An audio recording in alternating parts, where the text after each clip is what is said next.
अभी तो बराह रास्त ऐसे लगता है कि खुदा न खास्ता जैसे अदालत के ऊपर जो है ताकतें हमला आवर हैं, जो लोग इस वक्त इक़्तिदार में हैं और वो जो बार बार ये कहते हैं कि जनाब हमने फ़ैसला नहीं मानना, फ़ैसले के ऊपर अमल दरामद कैसे होगा। अगर चीज़ें इसी तरह चलती रहीं तो कंप्लीट ब्रेक डाउन हो जाएगा। फिर यहाँ पे जंगल का कानून होगा, अनारकी फैलेगी।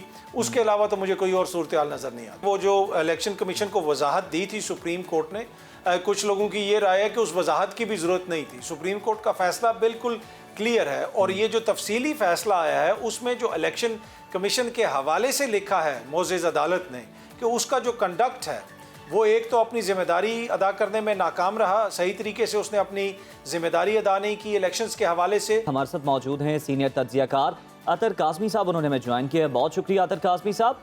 सर, सबसे पहले ये बताइएगा कि मखसूस नशिस्तों का जो मामला है ये अब मज़ीद उलझ गया है। अगर हम बात करें, 2 दिन पहले चीफ जस्टिस ऑफ पाकिस्तान ने 8 जजेस के फैसले पर वजाहत मांगी थी, जबकि गुज़श्ता रोज़ जस्टिस मंसूर अली शाह ने तफसीली फैसला भी जारी किया है। मखसूस नशिस्तों का ये मामला आखिर रुख क्या इख्तियार करेगा? बिल्कुल वाज़ेह है कि मखसूस नशिस्तों के हवाले से अब सुप्रीम कोर्ट का एक ऑर्डर आ चुका है, तफसीली जजमेंट आ चुकी है। पहले जब शॉर्ट ऑर्डर आया था उसके ऊपर बहुत सारे तबसरे किए गए, ये भी कहा गया कि जी अब चीज़ें क्लियर नहीं हैं और इलेक्शन कमीशन ने एक तरह से सुप्रीम कोर्ट से दोबारा ये पूछा कि मामलात को कैसे आगे लेके चला जाए, क्योंकि इस मामले के ऊपर हम क्लियर नहीं हैं। तो एक तो उसका भी सुप्रीम कोर्ट ने जवाब दिया और अब तफसीली जजमेंट आ गई है। इसके बाद अब 2 ही रास्ते हैं। एक रास्ता तो बिल्कुल सादा सा है कि हर हालत में इस फैसले के ऊपर अमल दरामद करना पड़ेगा इलेक्शन कमीशन को। अगर इलेक्शन कमीशन इसके ऊपर अमल दरामद नहीं करना चाहता तो उसमें वाहिद रास्ता यह है कि एक रिव्यू पटिशन आ जाए और उस रिव्यू पटिशन के इसी बेंच के सामने लगाया जाए और ये बेंच अपने ही फैसले को मुअत्तल कर दे। अगर वैसा नहीं होता तो फिर जो तीसरा रास्ता है वो तो खुदा न खास्ता यही है कि कह दिया जाए कि इस मुल्क के अंदर आइन मुअत्तल हो चुका है, अब आइन नाम की कोई चीज़ नहीं है। तो हमें उम्मीद यही है कि उस नहज पे चीज़ें नहीं पहुँचेंगी और ये जो फैसला बिल्कुल क्लियर फैसला आ चुका है इसके ऊपर अमल दरामद होगा। अतर साहब, आपने बिल्कुल ठीक फरमाया। बताइएगा, मखसूस नशिस्तों के मामले पर 8 जजेस की वजाहत को आज 6 दिन हो गए हैं, मगर इलेक्शन कमीशन अभी तक फैसला करने में मुकम्मल तौर पर नाकाम रहे हैं। क्या इलेक्शन कमीशन सुप्रीम कोर्ट के फैसले पर अमल करेगा? देखिए, जिस तरह मैंने पहले भी कहा कि वो जो इलेक्शन कमीशन को वजाहत दी थी सुप्रीम कोर्ट ने, कुछ लोगों की ये राय है कि उस वजाहत की भी ज़रूरत नहीं थी। सुप्रीम कोर्ट का फ़ैसला बिल्कुल क्लियर है और ये जो तफसीली फ़ैसला आया है उसमें जो इलेक्शन कमीशन के हवाले से लिखा है मोअज़्ज़ज़ अदालत ने कि उसका जो कंडक्ट है वो एक तो अपनी ज़िम्मेदारी अदा करने में नाकाम रहा, सही तरीके से उसने अपनी ज़िम्मेदारी अदा नहीं की इलेक्शंस के हवाले से। अतर काज़मी साहब, ये बताइएगा कि मखसूस नशिस्तों के मामले पर हुकूमत और इलेक्शन कमीशन एक तरफ हैं और सुप्रीम कोर्ट के 8 जजेस एक तरफ दिखाई दे रहे हैं और दोनों ही जानिब से हम देख रहे हैं कि अपने अपने फैसले सुनाए जा रहे हैं। मौजूदा सूरत हाल में आईनी बहरान पैदा होने का कितना खदशा है? देखिए, आईनी बहरान तो इस वक्त एक तरह से पैदा हो चुका है। अब ये जो आपने क्वेश्चन किया ये इन इट सेल्फ शो करता है कि इस वक्त हालात किस तरफ हैं और किस तरफ जा रहे हैं। अब जो 8 जजेस हैं, जो फुल कोर्ट का जो फैसला आया है वो कोई पार्टी नहीं है, उन्होंने एक फ़ैसला दिया है चीज़ों को सामने रख के, चीज़ों को सामने देख के। इवन के काजी फाइज ईसा साहब ने भी ये कहा कि इलेक्शन कमीशन ने गलत इंटरप्रिटेशन की है हमारे फैसले की।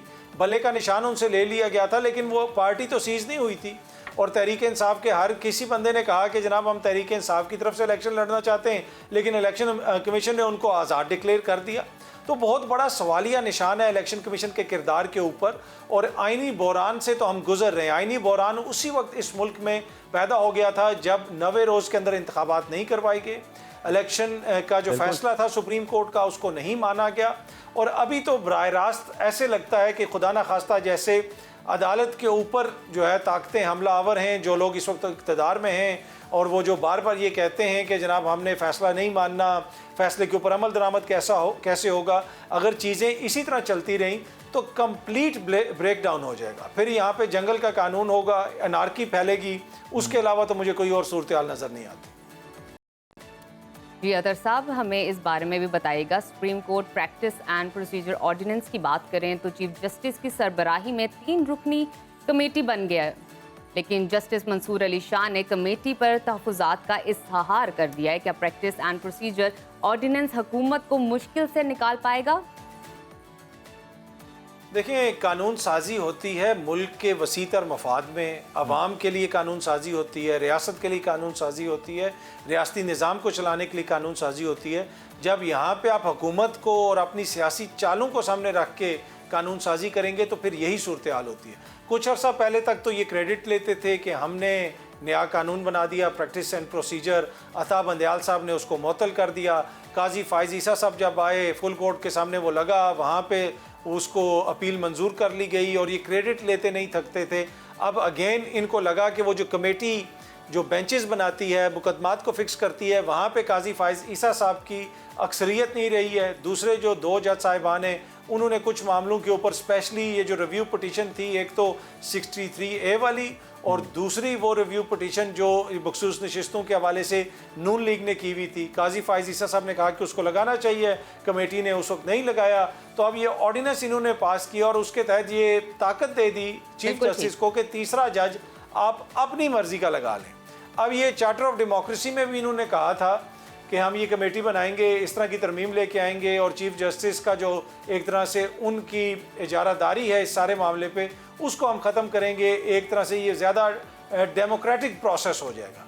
लेकिन अचानक ऐसा क्या हुआ कि इन्होंने अपने ही बनाए हुए कानून को एक ऑर्डिनेंस के ज़रिए उसमें तरमीम कर दी। कोई इतने हंगामी हालात हैं तो वाज़े नज़र आता है कि अपनी ख्वाहिशात के मुताबिक, अपनी सियासी ज़रूरतों के मुताबिक ये सब कुछ हो रहा है और जिसकी वजह से हम एक आइनी बहरान के अंदर इस वक्त दाखिल हो चुके हैं।